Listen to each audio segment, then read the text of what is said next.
Hi guys, in this last video of this chapter, I would like to present you with a little bit of a problem with our ICITAS. So that's why this video is titled as ICITAS Extended. Okay, now on our normal ICITAS, okay, we directly insert our gene of interest into our plasmid. Okay, so we directly insert our gene of interest into our plasmid, and then we transform our host cell, which generally bacterial cell, prokaryotes, okay, with the recombinant DNA that we have produced. Okay, now, but remember this. Do you remember this when we learned about protein synthesis in eukaryotes? So this is RNA processing in eukaryotes. Okay, so the first mRNA produced directly after transcription process is called immature mRNA because that mRNA consists of exons, okay, coding for amino acids, and also introns, okay, region that is not coding for amino acids. So RNA processing need to occur, 5' cap need to be added, and poly A tail need to be added, and your introns must be spliced, okay, to produce your mature mRNA, okay, mRNA that only contain the coding region, or the mRNA that only contain the exons, okay. But the problem is when you directly, in our normal ICITAS, we directly insert our gene of interest into plasmid, and then we transform our bacterial cell, our host cell, with that recombinant plasmid, hoping that bacterial cell, okay, which is a prokaryote, to express our eukaryotic genes. Now, the problem is prokaryotic cell does not carry out RNA processing because in its DNA there is only exons. There are no introns in prokaryotic DNA. So the problem is when you put your eukaryotic gene directly into prokaryotes and hope that prokaryote cell will be able to express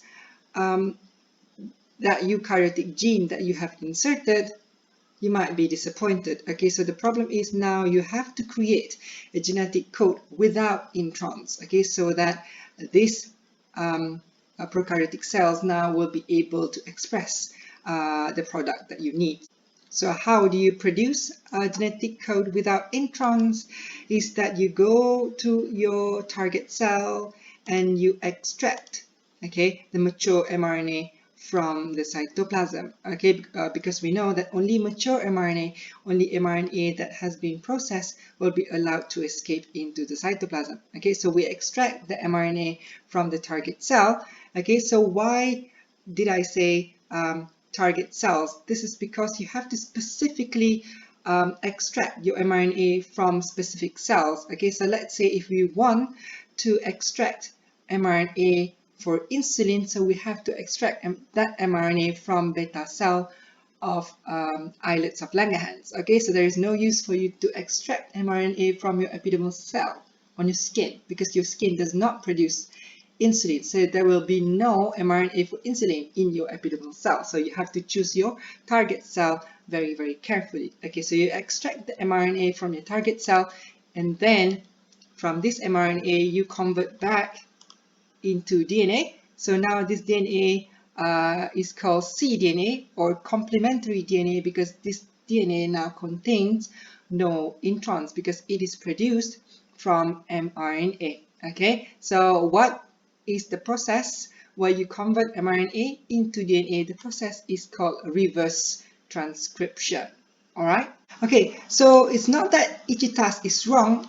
It's just that if you want to transfer genetic code from a eukaryotic cell to be expressed in a prokaryotic cell, there are extra steps involved. Okay, these extra steps is actually to create the cDNA, okay, to create your genetic code without introns, okay, so that your prokaryotic cells, your host cell, able to express those genes. Okay, so let's have a look at how we create your cDNA. So the first step in ICITAS, usually we isolate our gene of interest directly from the cell of origin, but this time we don't isolate the gene of interest. We isolate the mRNA.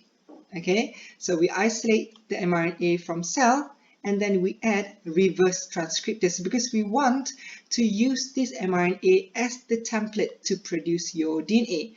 Okay, so this process whereby you produce your DNA by using mRNA as a template is called a reverse transcription, and the enzyme that carry out this process is called reverse transcriptase.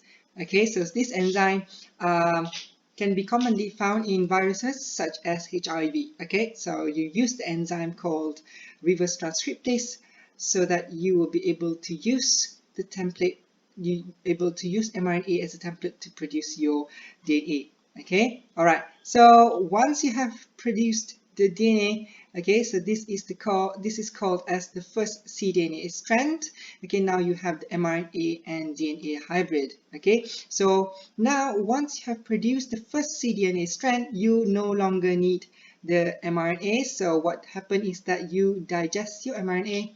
Okay, so now you get this DNA strand, so you can use your first cDNA strand as a template to produce your second cDNA strand. Okay, so you want to produce DNA by using DNA as a template, so you use enzyme DNA polymerase. Okay, so that's why once the mRNA is digested, you're able to use the first cDNA strand as the template to produce the second cDNA strand. So you just add DNA polymerase, okay, causing the second cDNA strand to be synthesized by using the first cDNA strand as the template. Okay, so once completed, now you have a complete molecule of cDNA, which is the DNA molecule, okay, of genes, okay, without the intron.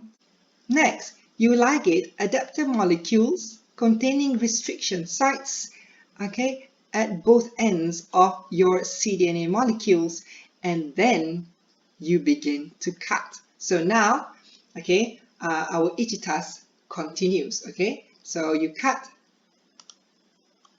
so it becomes like this, and you also cut your plasmid open by using the same restriction enzyme to produce complementary sticky ends, and then your ICITAS continues. Okay, so after C you insert, okay, and then T transform, A amplify, and then you screen. All right, so our ICITAS still relevant, but as I have said earlier on, okay, between I and C, okay, there is several extra steps. Okay, this extra step is for you to create cDNA molecule or DNA molecule genes without introns.